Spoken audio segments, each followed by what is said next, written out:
ठीक है, ठीक है।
प्रभु की स्तुति हो इस गीत के लिए बहन मजू हमारे लिए जो गाया।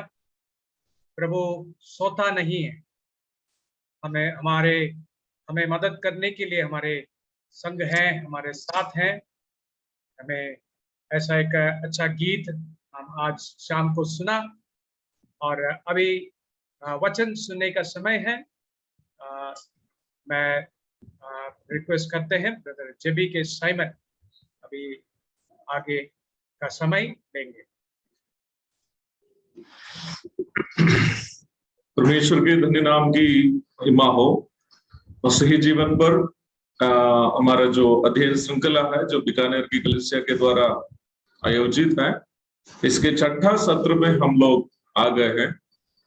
बीते सत्र में जो भी बातें हम सीखी है, उन बातों को मैं दोहराना नहीं चाहता, क्योंकि हमारा ये अध्ययन जो है बहुत ही सीमित समय में आज का अध्ययन के लिए मसीह जीवन के संबंध में वचन से हम जिस विषय को चुना है वो है मसीह जीवन अलगाव का जीवन। Christian life is a life of separation.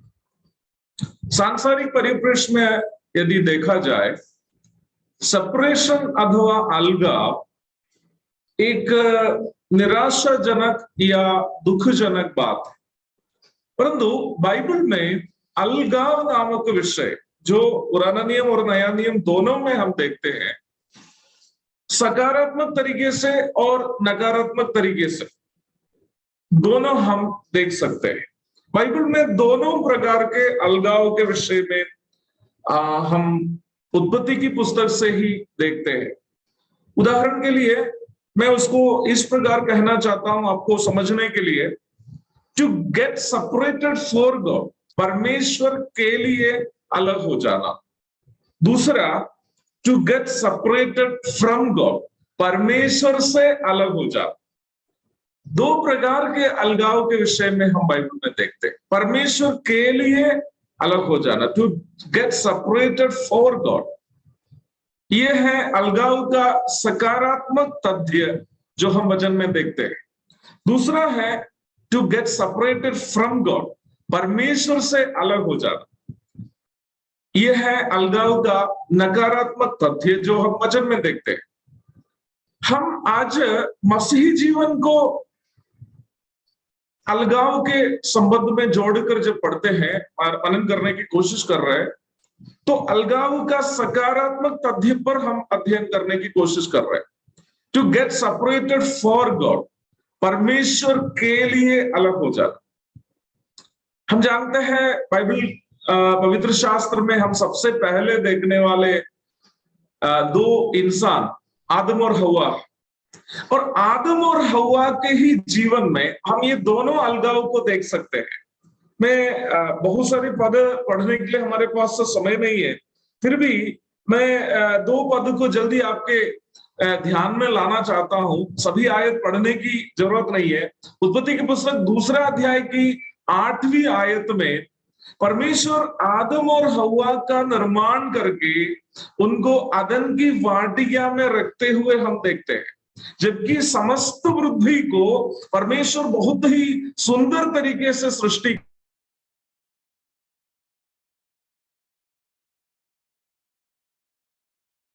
उसके बावजूद भी जो है परमेश्वर आदम और हव्वा के लिए एक अलग वाटिका बनाई, और उस अलग वाटिका में जो है परमेश्वर के द्वारा सृष्टि किए गए वो दोनों इंसान आदम और हव्वा को परमेश्वर ने रखा है।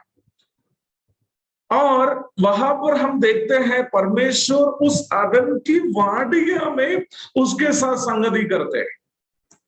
जहां पर परमेश्वर ने उसको अलग करके रख दिया है, उस अलग जगह में परमेश्वर उसके साथ संगति करता है।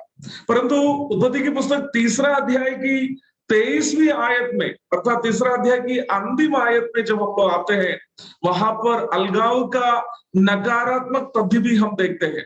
आदम और हव्वा पाप में फंस जाते हैं और परमेश्वर से अलग हो जाता है, परमेश्वर से अलग हो जाता है।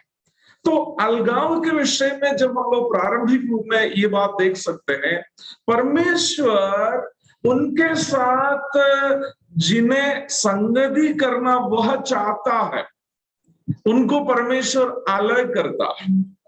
परमेश्वर के साथ एक अलग संबंध रखने के लिए, एक व्यक्तिगत संबंध रखने के लिए, एक पर्सनल रिलेशनशिप रखने के लिए अलगाव की जरूरत है। बाइबल में जितने भी भक्तों के विषय में हम देखते हैं, लगभग सभी भक्त जिसका जिक्र हम वचन में देखते हैं, उन सभी के जीवन में एक अलगाव को हम देख सकते हैं।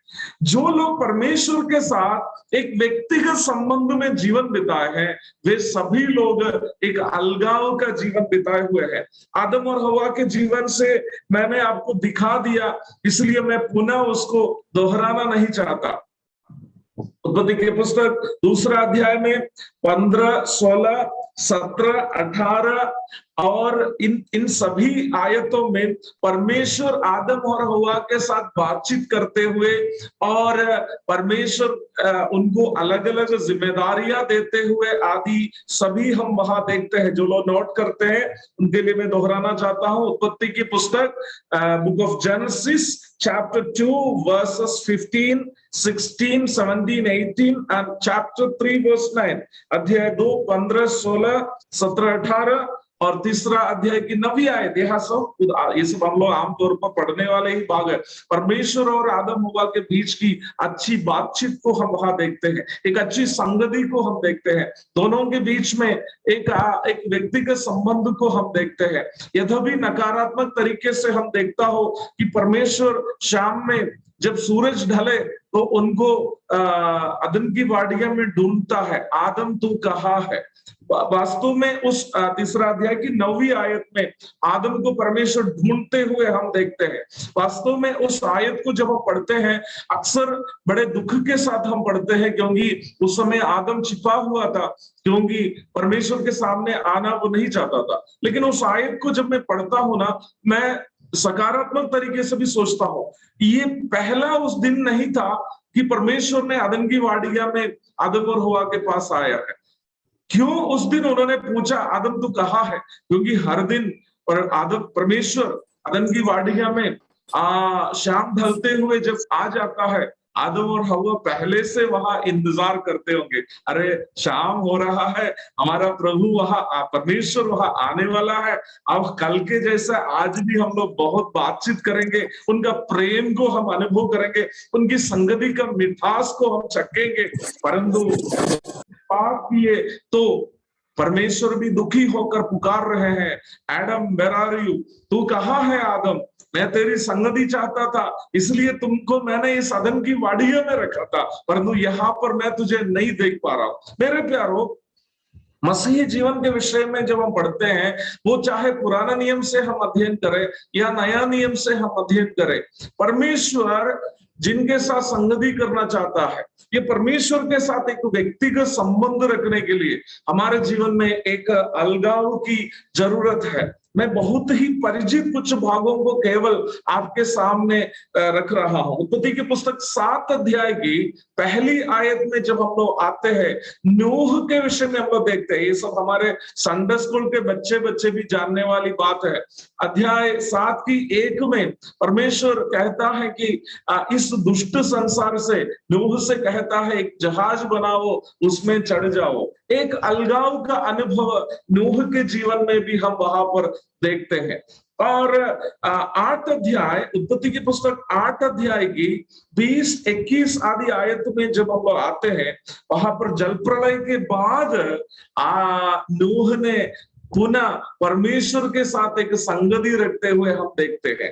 तो परमेश्वर नूह को पापिन संसार से, दुष्टता भरा संसार से अलग किया एक जहाज की ओर। हम जानते हैं नया नियम के परिप्रेक्ष्य में वो जहाज यीशु मसीह को दर्शाता है। मैं और आप, मुझे और आपको भी परमेश्वर ने इस दुष्ट संसार से यीशु मसीह नामक उस जहाज की ओर इसलिए लाया कि हम इस दुष्ट संसार के पाप से अलग होकर प्रभु के साथ एक अलगाव का जीवन बिताए। ये अलगाव प्रभु के साथ एक व्यक्तिगत संबंध का अलगाव है। It's a personal relationship with God. मसीही जीवन के विषय में जब भी हम याद हम मनन करते हैं, इस बात को हम कभी नहीं भूले। मसीही जीवन या मसीहत एक धर्म नहीं है, ये एक संस्था नहीं है, ये कोई राजनैतिक दल नहीं। What is Christianity? Christianity is a personal relationship with God. इस बात को आप वचन से कुछ भी नहीं सीखा हो, नए नियम से आप कुछ भी नहीं सीखा हो, आप इस तथ्य को कभी नहीं भूले।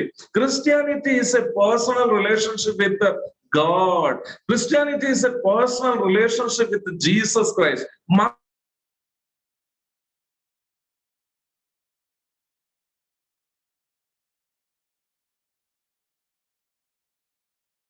मनुष्यावतार यीशु मसीह के साथ एक व्यक्तिगत संबंध है, और उस व्यक्तिगत संबंध में आने के लिए हमें एक अलगाव की जरूरत है। दो पद को जल्दी और हम लोग पढ़ते हैं, अब्राहम के विषय में देखते हैं। उत्पत्ति की पुस्तक 12 अध्याय की पहली आयत में जब हम लोग आते हैं, अब्राहम से परमेश्वर कहता है कि तुम अपने घर परिवार रिश्तेदारों को सब छोड़ करके अलग हो जाओ करके हम देखते हैं। उत्पत्ति की पुस्तक 12 अध्याय पहली आयत और 18 अध्याय की पहली आयत में जब हम लोग आते हैं, हम लोग वहां क्या पढ़ते हैं मालूम है? अब्राहम मम्रे के जो वाटिका में रह रहे थे, उस समय में यहोवा का दर्शन उन्होंने देखा। 18 अध्याय 1। 12वां अध्याय में परमेश्वर उससे कहता है तुम अपने परिवार और प्रिय लोगों से क्या हो जाओ? अलग हो जाओ। ठीक 18वां अध्याय जब लोग आते हैं, परमेश्वर खुद क्या कर रहा है? वो अब्राहम जहां रह रहे हैं वहां पर आ गया, और उस अध्याय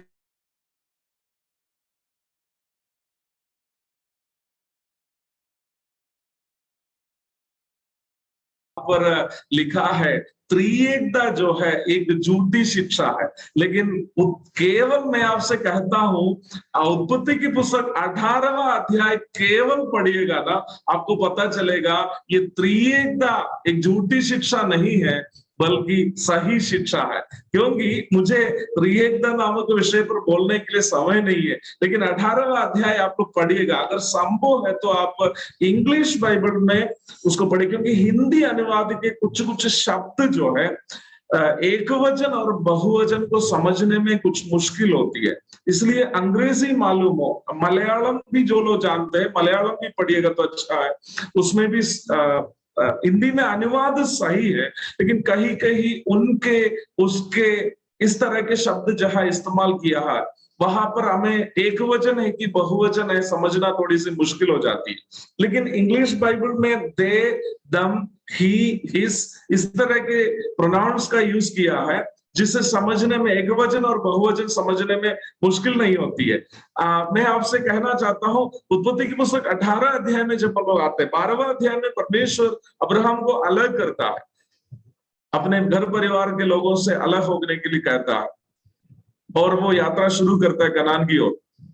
18वां अध्याय में आने के समय मम्रे नामक जगह में, मम्रे की वाटिका में अब्राहम रह रहे। हम वहां पर पहली आयत में देखते हैं यहोवा का दर्शन उसको हुआ, और उसके ठीक अगली आयत में हम क्या देखते हैं मालूम है? उन्होंने 3 पुरुषों को खड़े हुए देखा है। परमेश्वर को उन्होंने देखा, और कैसे देखा है? 3 पुरुषों को देखा। आगे की आयतों को जब हम लोग पढ़ेंगे ना, वहां पर परमेश्वर उससे बात करते हुए हम देखते हैं, परमेश्वर मैं शब्द इस्तेमाल करते हुए हम लोग वहां देखते हैं।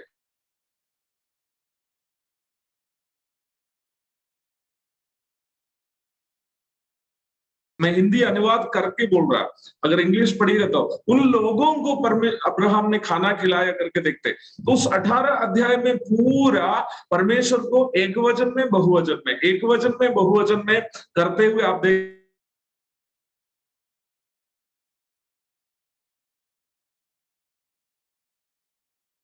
हद तक दूर हो जाएगा। मेरा विषय वो नहीं है, इसलिए मैं उसकी ओर जाना नहीं चाहता। तो अब्राहम को परमेश्वर ने अलग किया, और हम क्या देखते हैं? परमेश्वर अब्राहम के साथ जो है संगति करता है। और हमारे लिए बहुत ही परिचित एक भाग है दानियल की पुस्तक में, शाद्रक मेशक अबेदनगो, दानियल की पुस्तक 3रा अध्याय उसके 19 से लेकर के 25 तक के भाग। दानियल की पुस्तक 3रा अध्याय 19 से लेकर 25 तक। वहां पर नेबुकदनेस्सर नामक एक राजा जो है बहुत बड़ी मूर्ति खड़ा कर दिया, और राजा का ऐलान है कि उस मूर्ति के सामने देश के सभी लोग दंडवत करना। परंतु 3 यहूदी नवयुवक जवान लोग, वे लोगों ने निर्णय लिया कि हम राजा के मूर्ति के सामने दंडवत नहीं करेंगे। और हम जानते हैं, संडे स्कूल के बच्चे भी ये जानते हैं, गुस्सा में आकर के बाबिलोन का राजा नेबुकदनेस्सर शद्रक मेशक अबेदनगो को क्या करते हैं, आग की भट्टी में डाल देते हैं। और वहां पर हम क्या देखते हैं, आग की भट्टी में 14 एक व्यक्ति उपस्थित हो जाता है। आप लोग समय निकाल करके इस सब भाव पढ़ेगा, एक्सप्लेन करके बोलने के लिए हमको 2-3 घंटा चाहिए, इसलिए मैं भाग भाग के जा रहा हूं। ठीक है, दानियल की पुस्तक 3रा अध्याय 19 से 25 तक के भाव। तो वहां पर राजा खुद वहां इस प्रकार कहते हैं कि 14 का रूप जो है परमेश्वर के पुत्र के समान दिख रहा। पुराने नियम में यीशु मसीह को दिखाया गया चंद जगहों में से एक है दानियल की पुस्तक 3रा अध्याय 19 से 25 तक। देखिए, एक तरफ जो है बाबिलोन के सभी लोग राजा के मूर्ति के सामने दंडवत कर रहे, 3 लोग जो है, आप याद रखना, उनमें कई यहूदी भी हो सकते हैं, उनमें कई यहूदी भी हो सकते हैं जो राजा के मूर्ति के सामने दंडवत कर रहे हैं। परंतु 3 लोग निर्णय लिया कि हम राजा के इस मूर्ति के सामने दंडवत नहीं करेंगे। उसको आग की भट्टी से गुजरना पड़ा, लेकिन आग की भट्टी में उनको क्या मिला, परमेश्वर के साथ, परमेश्वर प्रभु के संगति मिली है। मुझे सुनने वाले प्रिय मसीही भाई बहनों, आपके गांव में, मैं नाम लेना नहीं चाहता, इस फेस्टिवल सीजन में आप अकेले होंगे जो इस मूर्तों की पूजा में सहभागी नहीं। आपके क्षेत्र में आप कुछ लोग ही होंगे जो इन सब सांसारिक गतिविधि में सहभागी नहीं करते, लेकिन प्रभु ने आपको इसलिए अलग किया ताकि आप मसीह के साथ एक व्यक्तिगत संबंध में जीवन बिता सके। परमेश्वर आपको अलग किया ताकि आप परमेश्वर के साथ संगति करने वाले होकर जीवन बिताए। मैं उस बात को दोहराते हुए आगे की ओर बढ़ना चाहता हूं। मेरे प्रिय भाई बहनों, मसीही जीवन एक अलगाव का जीवन है, और प्रभु ने मुझको और आपको इसलिए अलग किया ताकि हम प्रभु के साथ संगति कर सके। प्रेरितों के काम 2रा अध्याय की 41वीं आयत में जब हम लोग आते हैं, पहली कलीसिया का जो उद्घाटन समारोह में हुई कुछ घटनाओं को हम वहां देखते हैं। प्रेरितों के काम 2रा अध्याय उसकी 41वीं आयत एक बार हमारे लिए परिचित एक आयत है, उसके बावजूद भी हम उस आयत को थोड़ा सा पढ़ेंगे। प्रेरितों के काम 2रा अध्याय उसकी 41वीं आयत। अतः जिन्होंने उसका वचन ग्रहण किया उन्होंने बपतिस्मा लिया, और उसी दिन 3000 मनुष्यों के लगभग उनमें मिल गए। देखिए, आप लोग जो लोग नियमित रूप में वचन पढ़ते हैं, आप लोग इस बात को जानते होंगे, कलीसिया का उद्घाटन समारोह में पहली कलीसिया की स्थापना जब यरूशलेम में हुई थी, उस समय में हुई एक घटना हम देख रहे हैं। पत्रस एक बहुत ही प्रभावशाली सुसमाचार संदेश का प्रस्तुतिकरण किया, और इस संदेश सुनकर के यरूशलेम में यहूदियों का त्योहार पेंतकोस्त मनाने के लिए लोग आया। कई लोगों का सोच है कि पेंतकोस्त कलीसिया का नाम है। पेंतकोस्त नाम का एक कलीसिया के विषय में बाइबल में कहीं नहीं देखते हैं। ये एक गलत धारणा है। पेंतकोस्त यहूदियों का त्योहार, ठीक है, पेंतकोस्त कलीसिया करके लोग क्यों बोलते हैं, मुझे अभी तक समझ में नहीं आया। हो सकता है मेरा वचन का ज्ञान कम होने के कारण हो, लेकिन मैं मेरी सीमित जानकारी में एक बात बोलना चाहता हूं। बाइबल में कुरिन्थ की कलीसिया के विषय में लिखा है, एफेसुस की कलीसिया के विषय में लिखा है, परमेश्वर की कलीसिया करके लिखा है, संतों की कलीसिया करके लिखा है, भाइयों की कलीसिया करके लिखा है। लेकिन बाइबल में उत्पत्ति से लेकर के प्रकाशित वाक्य तक कहीं भी पेंतकोस्त कलीसिया बोलकर एक कलीसिया नहीं है। आप हमसे नाराज भी हो जाए, हमसे नाराज क्यों हो जाइएगा, आप बाइबल पढ़िए, ठीक है। अगर कोई ऐसा सोचते हैं पेंतकोस्त कलीसिया करके उद्धार पाए हुए लोगों की कलीसिया, ठीक है, संतों की कलीसिया, प्रभु की कलीसिया, परमेश्वर की कलीसिया, ये सब नाम बाइबल में लिखा। लेकिन पेंतकोस्त का त्योहार कौन मना रहे थे? पेंतकोस्त का त्योहार कौन मना रहे थे? वो यहूदी लोग मना रहे थे। यहूदी लोग पेंतकोस्त मना रहे थे। पेंतकोस्त त्योहार यहूदियों को परमेश्वर की ओर से दिया हुआ एक त्योहार था, the day of Pentecost. Pentecost शब्द का अर्थ 50 हुआ है। उसका इतिहास बताने के लिए बहुत समय लगेगा, इसलिए मैं वहां की ओर जाना नहीं चाहता। तो 50वें दिन में परमेश्वर की ओर से दिया गया पेंतकोस्त का त्योहार कौन मना रहे थे? विश्वासी नहीं मना रहे थे, यहूदी लोग और यहूदी धर्म को मानने वाले लोग मना रहे थे। तब क्या हुआ, परमेश्वर का दास पत्रस जो है एक बहुत ही प्रभावशाली संदेश दिया है, और संदेश सुन करके यहूदी और यहूदी धर्म मानने वाले लोग क्या है, हम वहां पढ़ते उस दिन लगभग 3000 के लगभग लोग उनमें मिल गया। 120 लोग यीशु मसीह के आदेशानुसार वहां बैठे हुए थे, ऑलरेडी वहां पर थे। यीशु मसीह के चेले बोलने पर प्रेरित और अन्य विश्वासी लोग वहां पर थे। 3000 लोग इनमें मिल गए। किनमें मिल गया? 120 लोगों के साथ मिल गया। एक छोटा सा सवाल, क्या छोड़कर उन लोग मिल गए? क्या छोड़कर मिल गया? नहीं तो समझने के लिए मैं आपको एक और सवाल पूछना चाहता, समय नहीं है फिर भी मैं बोला, वो पेंतकोस्त की ओर मिल गए थे या पेंतकोस्त छोड़कर कलीसिया में मिल गए थे?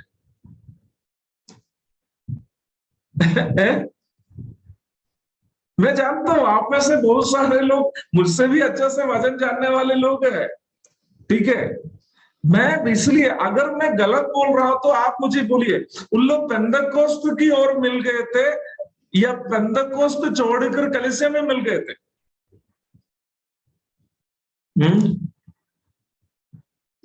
शायद आप लोग खोल नहीं पाएंगे ना, इसलिए अनम्यूट नहीं कर पाएंगे, इसलिए मैं खुद बोलता हूं। यस सर, एक है अमृत जी ने जवाब दिया, कलीसिया में मिल गया, लेकिन क्या छोड़कर मिल गए थे? पेंतकोस्त मनाने के लिए उन लोग यरूशलेम में थे, उसे छोड़कर इधर मिल गया। अगर पेंतकोस्त की ओर मिले हुए रहते 120 लोगों को उसमें जाकर मिलना था। 120 लोग पेंतकोस्त करने के लिए नहीं गया, फिर क्या है, पेंतकोस्त मनाने वाले लोग कलीसिया में मिल गया।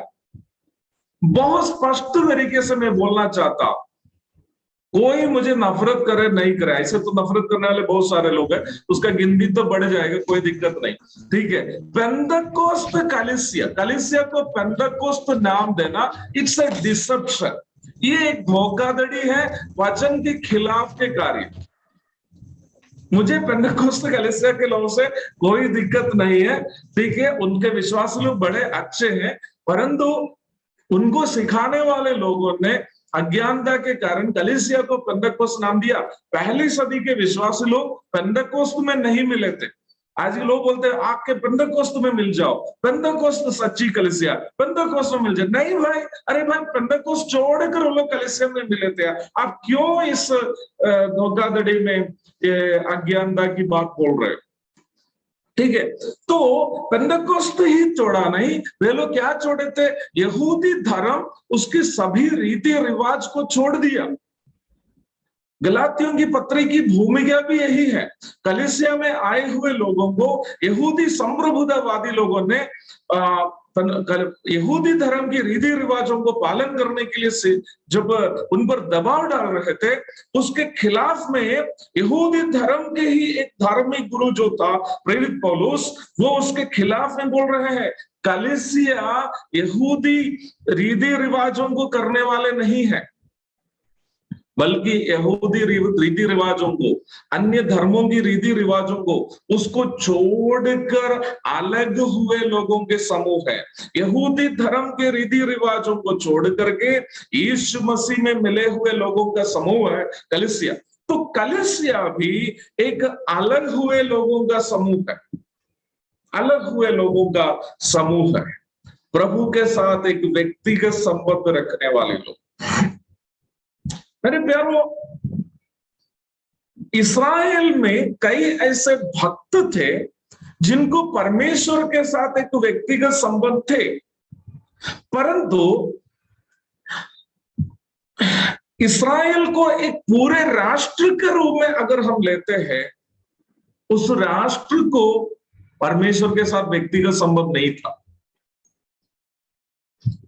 ये बात हम लोग याद रखना। वर्तमान में भी इस्राएल राष्ट्र है, वचन में बताया गया इस्राएल राष्ट्र आज भी संसार में है, लेकिन मुझे मिली हुई जानकारी के अनुसार 50% यहूदी लोग नास्तिकवादी है, बहुत कम प्रतिशत लोग हैं जो परमेश्वर को मानते हैं। तो इस्राएल राष्ट्र में से कोई अब्राहम, कोई नूह, कोई यूसुफ, कोई मूसा, कुछ लोगों को प्रभु के साथ एक व्यक्तिगत संबंध था, परंतु पूरे राष्ट्र को परमेश्वर के साथ एक व्यक्तिगत संबंध नहीं था।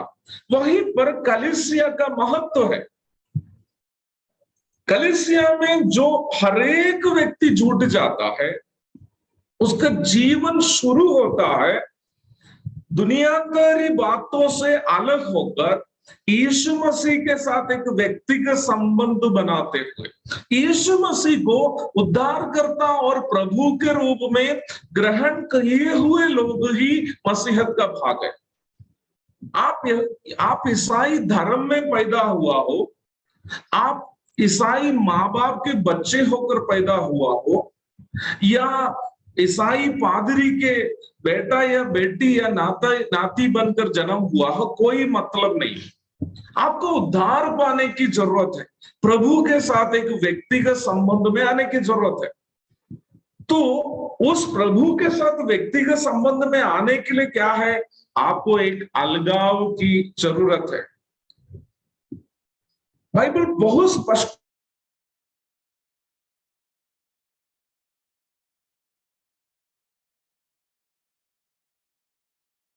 बता सकते। 2-3 आयत को जल्दी हम लोग देखते हैं, क्लॉक मुझे डराता है। याकूब की पत्री 4:4 हम लोग पढ़ते हैं। याकूब 4:4।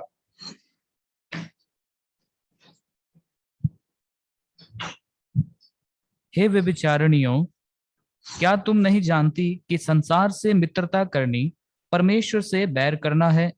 देखिए, यहाँ पर बहुत स्पष्ट तरीके से ये बात लिखा हुआ है, संसार से मित्रता करनी परमेश्वर के साथ दुश्मनी।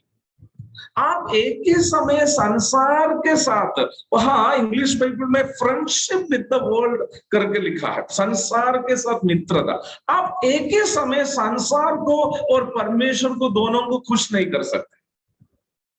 आपको संसार के तरीकों से अलग होकर जीना होगा। प्रेरितों के काम 15वां अध्याय में जब हम लोग आते हैं, मैं वर्तमान जो है समय का परिप्रेक्ष्य में भी कुछ बातें बोलना चाहता हूं।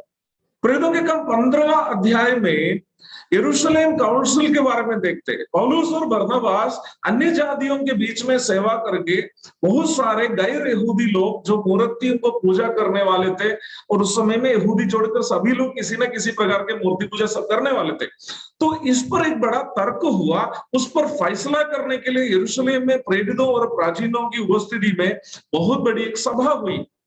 इस सभा का एक फैसला हम लोग देखते हैं, क्या है? प्रेरितों के काम 15 का 20 थोड़ा सा पढ़िएगा अमृत भाई। प्रेरितों के काम 15 का 20 पढ़िए।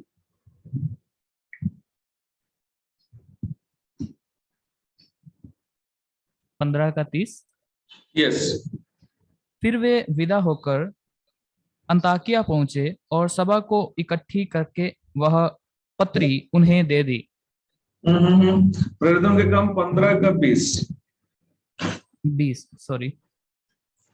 परंतु उन्हें लिख भेजे कि वे मूर्तों की अशुद्धताओं और मूर्तों की व्यभिचार अशुद्धताओं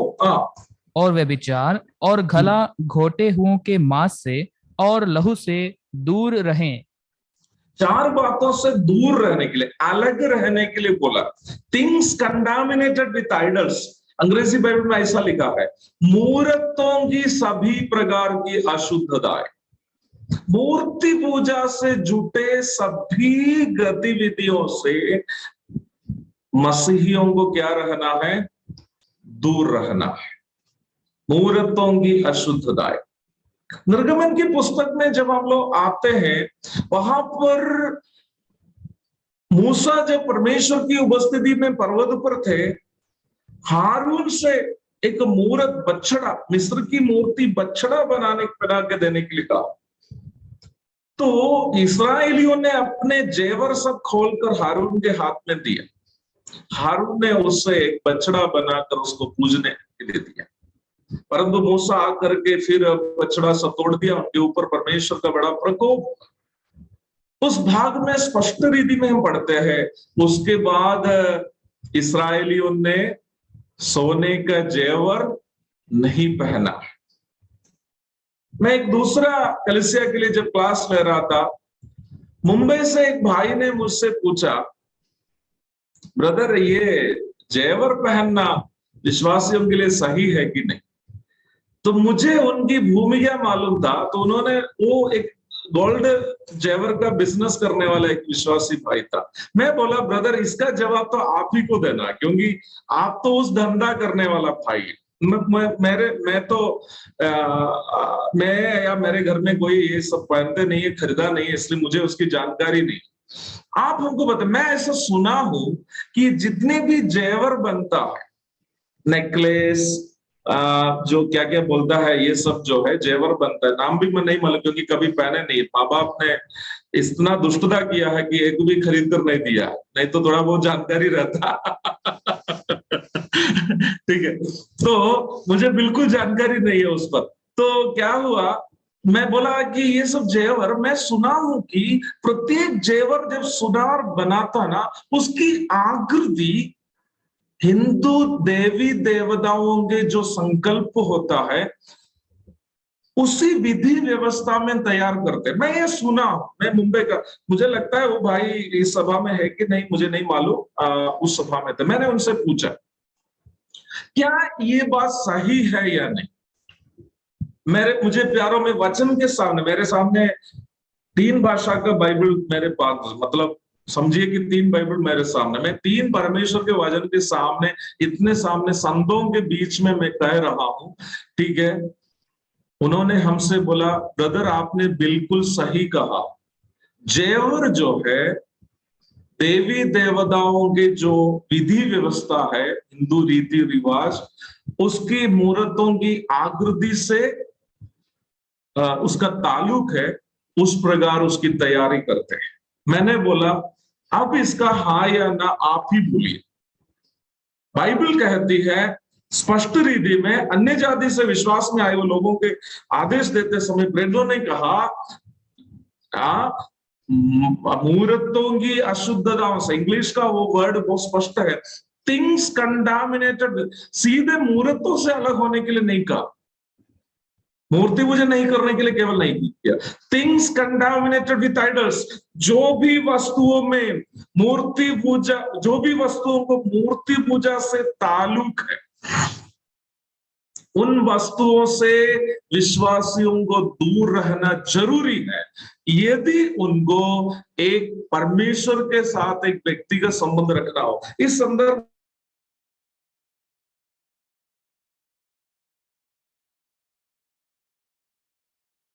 जारी रखूंगा। इस संदर्भ में, क्योंकि हर पद बिना पढ़े जाएंगे तो भी सही नहीं होगा, पहला कुरिन्थी 10 अध्याय उसकी 14 से 16 तक की आयतें पढ़िए।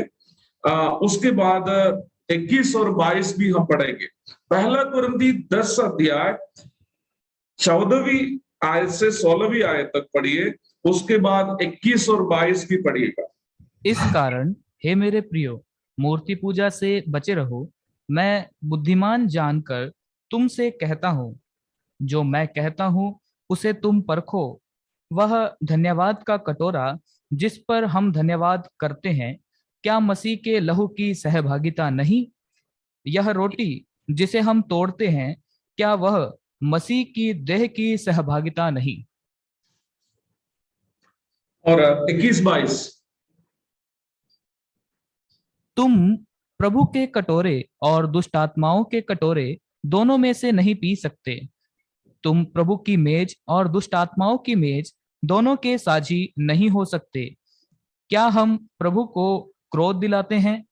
क्या हम उससे शक्तिमान हैं? मैं यहां पर एक बात बोलना चाहता हूं। प्रेरितों के काम 15वां अध्याय में जो घटना घट रही है, इसके पहले ही पौलुस आदि लोग अन्य जाति के लोगों के बीच में सेवा शुरू की। ठीक है, सेवा शुरू किया। 18वां अध्याय में है, हम कोरिन्थ कलीसिया की सेवकाई के विषय में देखते हैं। तो संभवतः यरूशलेम काउंसिल के बाद में कोरिन्थ कलीसिया की स्थापना हुई है, संभवतः नहीं। 18वां अध्याय में है हम लोग प्रेरितों के काम, 18वां अध्याय में है हम लोग कोरिन्थ कलीसिया की स्थापना के विषय में सूचना देखते हैं। 15वां अध्याय में प्रेरित यरूशलेम के प्रेरित लोग और प्राचीन लोगों ने, प्रेरित लोगों ने लेटर लिख करके शिलास के हाथ में भेजा कि अन्य जाति से विश्वास में आए हुए लोगों से कहो, मूर्तों की अशुद्धताओं से दूर रहो। ठीक है, अब कोरिन्थ कलीसिया की स्थापना हो रही है, अर्थात अन्य जाति से विश्वास में आए हुए लोगों की एक कलीसिया की स्थापना होगी। और उस कलीसिया को बाद में पौलुस चिट्ठी लिखते समय में पौलुस बोल रहा है, प्रभु भोज में जब तुम लोग भाग लेते हैं, एक बात पर ध्यान देना कि तुम्हें कभी भी मूर्ति पूजा से और उससे जुटी हुई वस्तुओं से कोई संबंध नहीं होना चाहिए।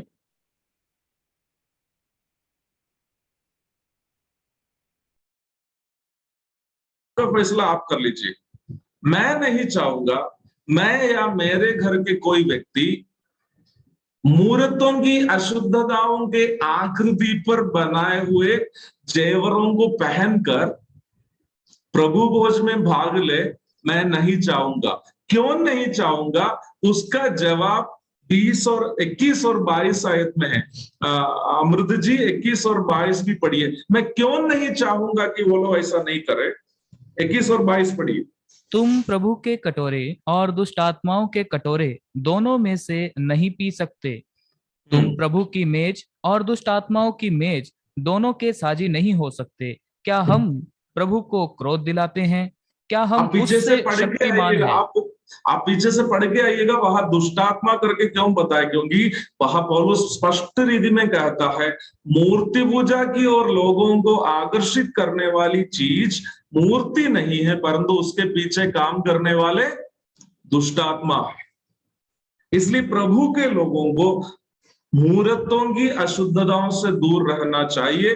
निर्गमन की पुस्तक में इस्राएली लोग जो है, जब मूर्ति पूजा छोड़ दिया, साथ ही साथ उन लोगों ने क्या भी छोड़ दिया? जेवर पहनना भी छोड़ दिया है। ठीक है, मैं केवल जेवर पर अपना ध्यान नहीं केंद्रित कर रहा है। संसार से मित्रता, ये सभी आदत संसार के साथ मेल मिलाप में जीने का मसीहियों की इच्छा से है।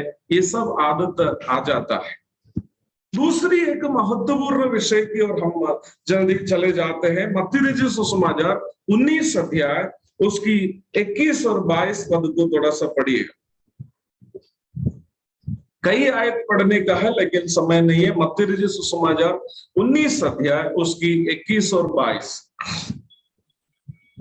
यीशु ने उनसे कहा, यदि तू सिद्ध होना चाहता है तो जा, अपना माल बेचकर कंगालों को दे, और तुझे स्वर्ग में धन मिलेगा, और आकर मेरे पीछे हो ले। परंतु वह जवान यह बात सुन उदास होकर चला गया, क्योंकि वह बहुत धनी था। हाँ, क्योंकि वो बहुत धनी था। ठीक है, अब मत्ती 6:24 पढ़िए।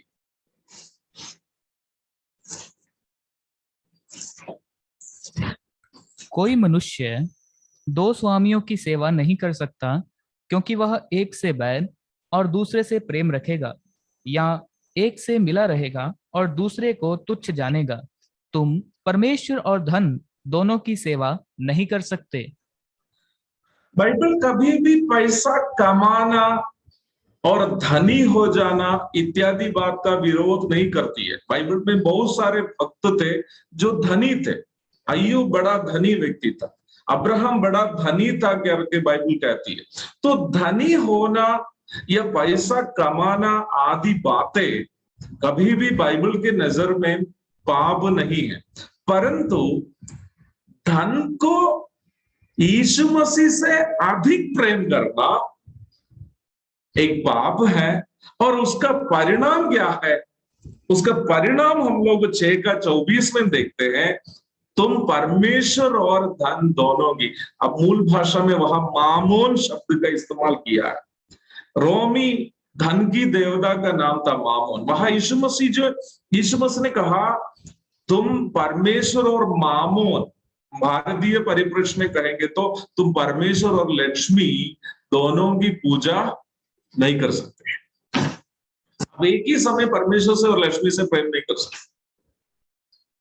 मत्ती रचित सुसमाचार 19 अध्याय में एक धनी व्यक्ति के बारे में देखते हैं। वो परमेश्वर के पीछे चलना चाहा, यीशु मसीह के साथ एक संबंध में जीना चाहा, परंतु वो धन का प्रेम से अलग होना नहीं चाहा।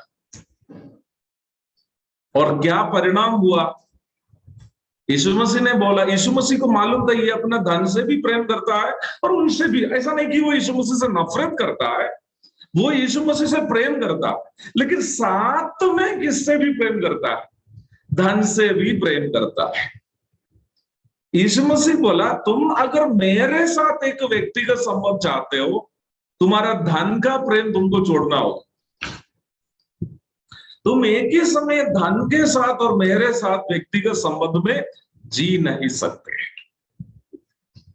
तो मसीह जीवन एक अलगाव का जीवन है, और अलगाव का मतलब है प्रभु के साथ एक व्यक्तिगत संबंध में जीना। और व्यक्तिगत संबंध में जीने के लिए सांसारिकता से हमें अलग होने की जरूरत है। उसके लिए एक उदाहरण के रूप में केवल मैं जेवर का उदाहरण, केवल जेवर को ही मैं केंद्रित, मेरा कहना ये नहीं है कि आप केवल जेवर छोड़ो बाकी सब सांसारिकता में मस्त रहो, ये मेरा कहना नहीं है। सांसारिकता से एक अलगाव आपको चाहिए, ये आपका चॉइस है। आप ये नहीं कहना कि कटिहार से जबी भाई बोला इसलिए मैं जेवर छोड़ना, नहीं, मेरे कहने पर आप जेवर मत छोड़िएगा, ये आपका चॉइस है। मेरे कहने पर आप सांसारिकता मत छोड़िए। आप अगर प्रभु के साथ एक व्यक्तिगत संबंध, मैं आपसे उस शब्द को जोर देने के लिए कहता हूं, उद्धार पाने के संबंध में मैं नहीं बोल रहा, चर्च जाने के बारे में मैं नहीं बोल रहा हूं, गीत गाने के बारे में मैं नहीं बोल रहा हूं, प्रचार करने के बारे में मैं नहीं बोल रहा हूं, प्रभु को देने के विषय में नहीं बोल रहा। प्रभु के साथ एक व्यक्तिगत संबंध में, पर्सनल रिलेशनशिप में आने की बात बोल रहे हैं। उसके लिए एक अलगाव की जरूरत है, उसके लिए हमें सांसारिकता से अलग होने की जरूरत है, उसके लिए हमें पैसे का प्रेम से अलग, पैसे से अलग हो जाओ मैं नहीं बोल रहा। फिर क्या है? धन के प्रति हमारा तीव्र प्रेम जो है उससे हमें अलग होने की जरूरत है। स्पष्ट रीति में यीशु मसीह बोला तुम परमेश्वर और धन से प्रेम नहीं कर सकते, अर्थात तुम एक ही समय दोनों के साथ व्यक्तिगत संबंध नहीं बना सकते। अगर तुम्हें परमेश्वर से प्रेम करना हो तो धन से प्रेम तुमको छोड़ना हो, ठीक है? और साथ ही साथ एक और बहुत ही परिचित दो बात कहकर मैं छोड़ना चाहता हूं। कई पद उसमें भी है, एक ही पद उत्पत्ति की पुस्तक 39 अध्याय की 9वीं आयत, उत्पत्ति की पुस्तक 39 अध्याय की 9वीं आयत। इस घर में हम्म, इस घर में मुझसे बड़ा कोई नहीं, और उसने तुझे छोड़ जो उसकी पत्नी है मुझसे कुछ नहीं रख छोड़ा, इसलिए भला मैं ऐसी बड़ी दुष्टता करके परमेश्वर का अपराधी क्यों बनूं? यस, हमारे लिए बहुत परिचित पद है। यूसुफ एक जवान बालक, एक बहुत बड़ा अधर्म करने का, एक दुष्टता करने का एक अवसर उसको मिला, उसके स्वामी की पत्नी के साथ अवैध संबंध बनाने का, पाप करने का मौका। यहां पर उस पाप से अलग होने के लिए यूसुफ कहने वाला कारण पर हमें ध्यान दें। मैं परमेश्वर का अपराधी बनना नहीं चाहता। अर्थात यूसुफ का कहने का तात्पर्य मेरा और परमेश्वर के बीच में एक व्यक्तिगत संबंध है, मैं वो संबंध तोड़ना नहीं चाहता, इसलिए तुमको मुझे तुझसे दूर रहने की आवश्यकता है। हम जानते हैं यूसुफ वहां से भाग गया। केवल व्यभिचार के ही विषय में मैं नहीं बोल रहा, हमें हमारे व्यक्तिगत जीवन के पापों से दूर रहने की जरूरत है। केवल एक उदाहरण सीमित समय में मैं यूसुफ को लेके आ रहा था, जो आसानी से हम सब समझते हैं, जो संडे स्कूल का बच्चे भी जानते हैं। मैं बहुत ही सरल पदों को लेकर आया ताकि सीमित समय में सब आदमी समझ सके। हमें हमारे व्यक्तिगत पापों से अलग होने की जरूरत है। समाप्त होने करने के पहले एक और आयत को हम पढ़ते हैं, यूहन्ना की दूसरी पत्री अध्याय 1 पद 9 और 10। यूहन्ना की दूसरी पत्री अध्याय 1 9 और 10। जो कोई मसीह की शिक्षा से आगे बढ़ जाता है और उसमें बना नहीं रहता, उसके पास परमेश्वर नहीं। जो कोई उसकी शिक्षा में स्थिर रहता है, उसके पास पिता भी है और पुत्र भी। यदि जो कोई उसकी शिक्षा में बने रहता है, उसके साथ पिता भी और पुत्र है। मतलब परमेश्वर के साथ उनके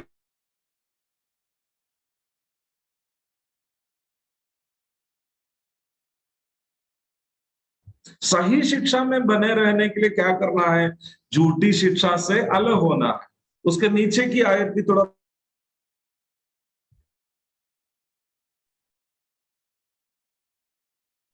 यदि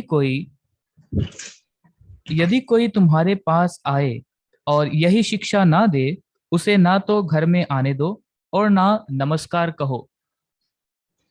यस, तो बहुत स्पष्ट तरीके से ये खाली एक ही आयत है, बाइबल में 2-3 पत्री पूरा जो है झूठी शिक्षा के खिलाफ में। उधर जाने के लिए समय नहीं।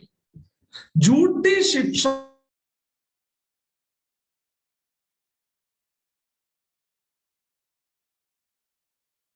पुत्र के साथ एक संबंध हो।